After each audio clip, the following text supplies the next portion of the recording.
Some days are better than others for politicians and the mainstream media to find ridiculous excuses to criticize President Trump. Thanks to Nancy Pelosi, today was a very good day. Let's watch. Thank you, Leader Pelosi. I'm just wondering for your impressions of President Trump's trip so far, his first foreign trip, and if you think it's been a successful trip and some of the messages he's been trying to deliver. Do I think it's a successful trip? Here's the thing. I was in like 4 countries, 5 countries, whatever, during the break.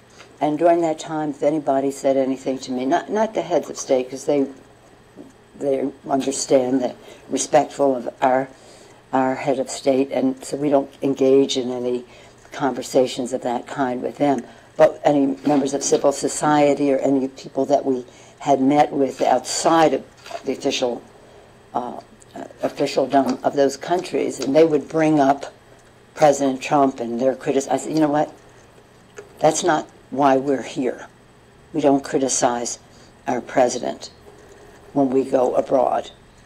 We may have our disagreements, which we fully air in our own country, but we don't go overseas and criticize our president. So if that's what you came to this meeting to do, that's not what we are here to do.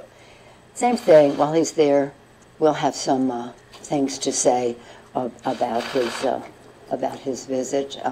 I have said I thought it was unusual for the President of the United States to go to Saudi Arabia first. Saudi Arabia. It wasn't even alphabetical.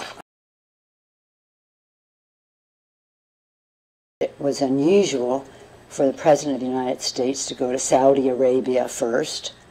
Saudi Arabia. It wasn't even alphabetical. I mean, Saudi Arabia.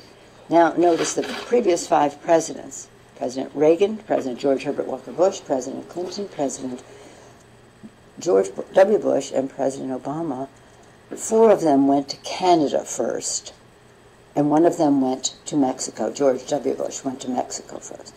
In our hemisphere, it didn't have to be in our hemisphere, but our friends and neighbors. What was the decision-making process to go to Saudi Arabia first? That's a question that I have. And what policy flows from that? If there are further questions, I'll have when the President returns.